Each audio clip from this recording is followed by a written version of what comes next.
to the Art and Bold Innovator series. My name is Jordan Casal. I have with me a great innovator, world-renowned motivational speaker and entrepreneur, Mr. Jim Stovall. Thank you for being on the show, Mr. Thanks Stovall. for stopping by to see us, Jordan. Thank you. For you guys who don't know who Mr. Jim Stovall is, he has many, many accomplishments. He's been an Olympic weightlifting champion. He's the author of over 30 books.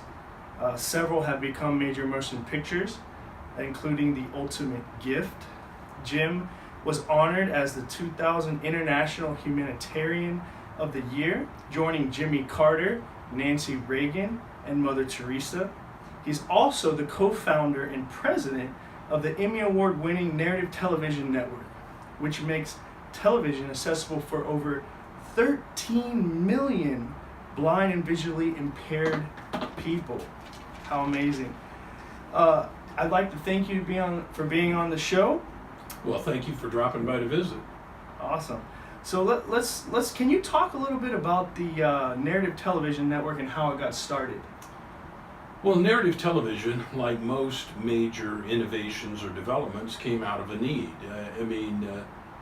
If you can find a need and fill it or solve other people's problems, you can change the world and innovate and be an extremely successful entrepreneur. During the process of losing my own sight and learning how to live my life as a blind person, one of the big frustrations I had was not being able to enjoy television and movies and those sorts of things. And after losing my sight, I moved into this little room in the back of my house where I really thought I would never leave again.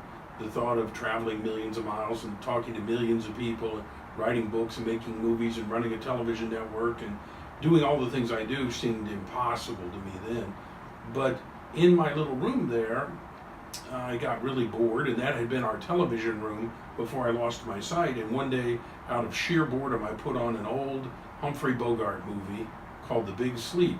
And I thought, I've seen this so many times, I'll just be able to listen to it and follow along. And it worked for a while, but then somebody shot somebody and somebody screamed and the car sped away, and I forgot what happened, and I got really frustrated, and I said the magic words. I said, somebody ought to do something about that. And the next time you get frustrated and say somebody ought to do something about that, you just had a great idea. There you go. So finding the unmet need. Absolutely. Yep, definitely. What was the biggest challenge you had when you first started getting it started? Well, there are people who innovate, and then there are people who initiate. At the time, there had never been anything like this. Right.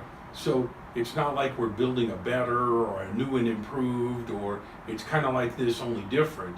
The concept of including millions of blind and visually impaired people in the world of television seemed bizarre because, vision is in the name. Actually, it's much more an audio experience than video.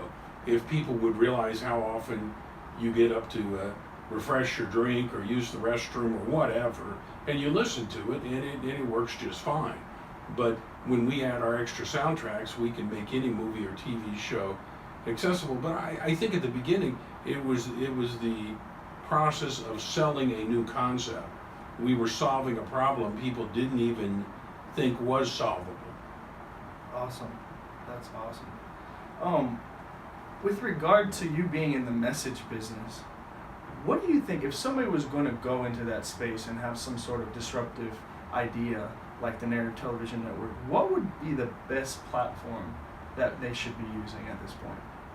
Well, you want to go where your customers are and where the people who need, want, and are going to support your innovation are going to be. And it's like Wayne Gretzky, the great hockey player, says, you get good when you don't skate to where the puck is, you skate to where it's going to be. So you kind of got to get out in front of that a little bit, because if you're not using a platform or you're nowhere right now, you need to get out on the cutting edge, or you're going to find yourself playing catch up the whole time, and that's always a problem. And where do you think that cutting edge is now? Well, certainly social media, certainly, cutting out the middlemen and the layers of bureaucracy in the business and purchasing and exchange. People now can go directly to their consumers. One of the biggest breakthroughs is the fact that you no longer have to have a product that is universal in appeal. Used to be, if you didn't have a certain number of potential consumers, you couldn't even get shelf space or catalog space or anything. Now you can have a little tiny niche market and you can change the world. Definitely. Okay, so what would you say was the single most influential factor in your business success?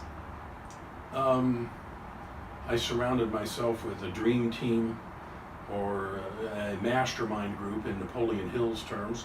I got people on board with me who were great innovators and already had credibility.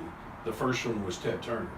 When back 25 years ago, I was thinking about I'm making a major innovation in television.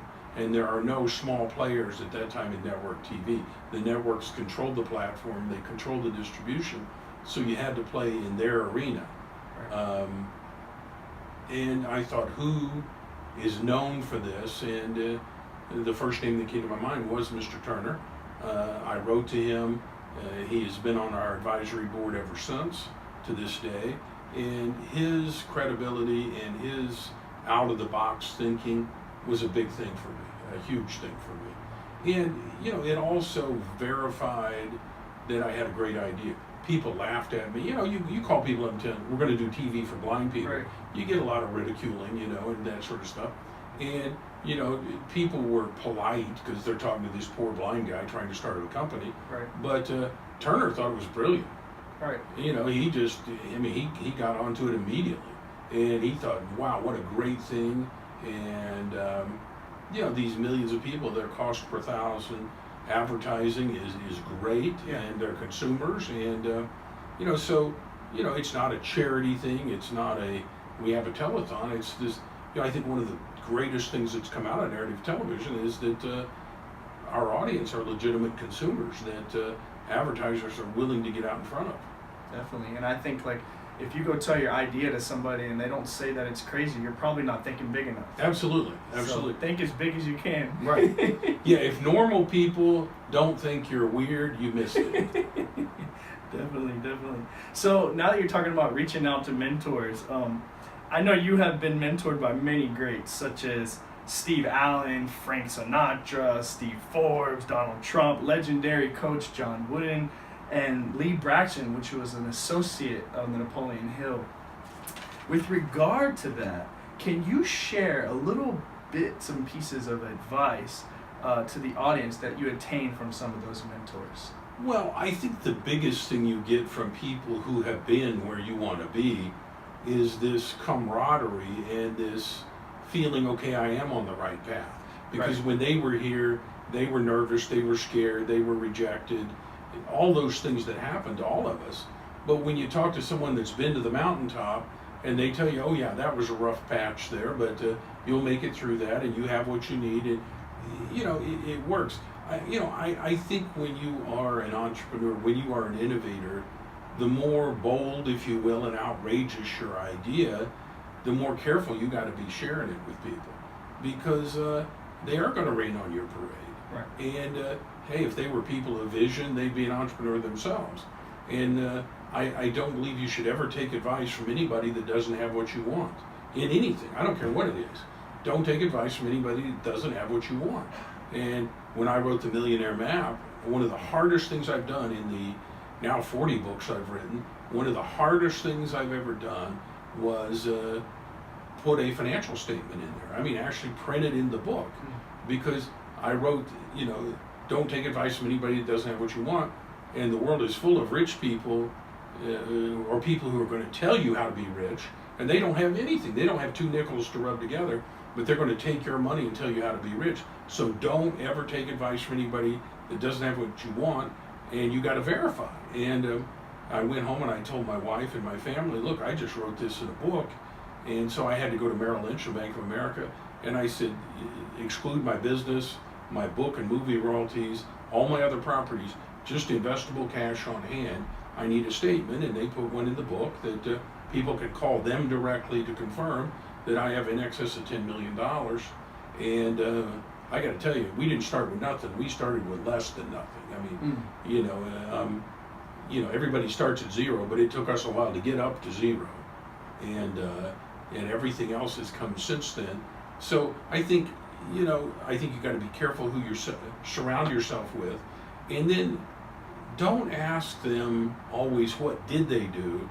Ask what would you do now if you were starting again, because a lot of times they did things that didn't work for them because they didn't have good influences always at the time, and they had to learn the hard way. And plus technology has changed, communication has changed, the marketplace has changed. So a lot of times you want to ask these people who are where you want to be, what would you do right now if you were going to replicate your success? And that answer is quite different than how did you get started? Right. And actually that was my next question. So what do you know today that you wish you would have known when you first got started as an entrepreneur? I would have been bolder. I would have been more outrageous than I was. I would care less what people thought. There's a few people who are in the right place. I would care more what they thought. But, see it bigger, vision it bigger, imagine, the potential much larger than I did. And I kind of did it in stages. And had I known then what I know now, I would have brought it to the market quicker. I would have expanded faster. A lot of those sorts of things. Perfect. So, what role? We're going to transition a little bit here. What role has Christianity played in your life? Well, compartmentalizing our lives is great to examine them. You kind of dissect your life and examine it. So how's my faith? How's my fitness? My family? My friends? What am I doing? Those sorts of things are great. But in reality, I can't separate my faith from anything else I do. Right. I am an American, I am a blind person, I am a Christian. So it just pervades everything I do. One of the things that we learned from our faith is what have you gained if you gain the whole world and you lose your soul? So you've got to keep that part of it in line. And you got to have the balance with your work and personal life, and you got to have your faith in everything you do.